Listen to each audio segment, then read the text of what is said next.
एक पोस्ट आणि शेतमाल विकू शकतो, पण 90% शेतकरी ही चुकी करतात. नमस्कार शेतकरी मित्रांनो, आपण कालच्या व्हिडिओमध्ये पाहिलं होतं की शेतकरी डिजिटल बनणं का गरजेचं आहे. पण बऱ्याच जणांच्या अशा शंका असतात की आम्ही तर फेसबुकला पोस्ट पाहतो, करतो, पण एन्क्वायरी कुठून येते हे समजत नाही आहे. तर आपण त्यांना सांगणार आहोत. त्यासाठी काही स्टेप असतात. जसं की आपला आता माल कुठला आहे आणि आपल्या जवळचं मार्केट कशासाठी आहे.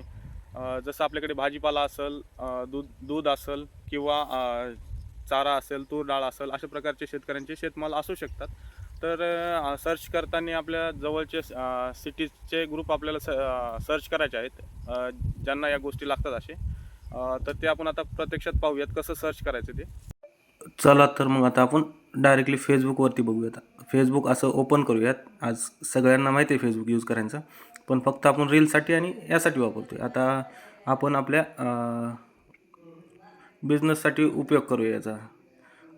याच्यामध्ये सर्चमध्ये जायचं आहे. सर्च करताना आपण आता समजा लक्ष द्यायचं की आपण कुठला प्रोडक्ट विकायचा आहे, आपल्याला कोणाला विकायचा आहे.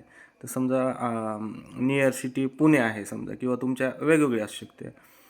तर याच्यामध्ये हे अशा प्रकारचे ग्रुप येतात. त्यामध्ये जास्त प्रमाणाचे लोक पाहायचे. आता समजा समजा शेतकऱ्यांचा ग्रुप आहे, तर फक्त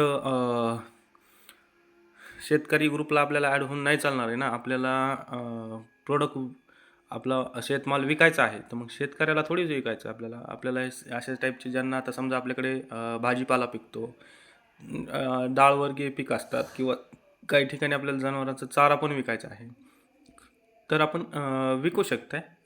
त्या टाईपचा ग्रुप जॉईन करायचा आणि त्यामध्ये आपली पोस्ट शेअर करायची. फक्त पोस्ट शेअर करायची म्हणजे एखादा फोटो काढला आणि टाकला त्यात असं झालं असं नाही होणार आहे. प्रॉपरली त्यात आपल्याला इन्फॉर्मेशन द्यावं लागेल की कोणत्या प्रकारचं आपलं पीक आहे, कशाप्रकारे पिकवलं, सेंद्रिय आहे की कसं आहे, ती इन्फॉर्मेशन दिली. त्यामध्ये त्यात आपला कॉन्टॅक्ट नंबर द्यावा लागणार आहे. रील असेल तर आणखीन चांगलं, किंवा व्हिडिओ बनवला तर आणखीन चांगलं प्रॉपरली. आणि त्यामध्ये कस्टमरला आपण जर होम डिलेवरी देऊ शकत असेल तर कस्टमर तुम्हाला रिपीटेड जॉईन होणार आहेत.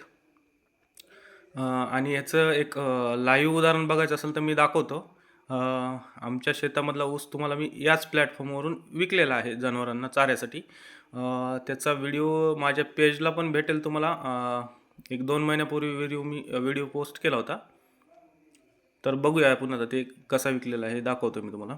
हे पाहू शकता आपण, मी एक 2 महिन्यापूर्वी व्हिडिओ पोस्ट केला होता. तर नमस्कार मित्रांनो, हे त्याचं बघायला आहे तुम्हाला. आणि आपल्याला एन्क्वायरी ही तिथूनच भेटलेली आहे. फक्त वेळ लागला याला 1 महिनाभर, कारण की आपल्याला जसा भाव पाहिजे तसा न मिळाल्यामुळे टाईम लागला. पण आपण त्याच भावात दिला, आपल्याला ज्या भावामध्ये परवडत आहे. बघू शकते आपण ऊसाचं क्षेत्र दाखवतो तुम्हाला. ऊस जवळपास झालेला आहे तो. हे पाहू शकते आपण, ऊस जवळपास तोडून होत आलेला आहे. आणि खरंच एन्क्वायरी फेसबुकवरून आलेली, असं नाही की कुठंतरी ऐकायचं आणि सांगायचं. प्रॅक्टिकली सेल आपण यातूनच केलेला आहे. ऊस जनावरांना चाऱ्यासाठीच दिलेला आहे. तर अशा प्रकारची एन्क्वायरी तुम्ही पण आणू शकता आणि सेल करू शकता डायरेक्ट. यामध्ये असं होतं की येणारे एन्क्वायरी जास्त असते आणि त्यामुळे प्राइजिंग आपल्याला मिळू शकते जशी पाहिजे तशी.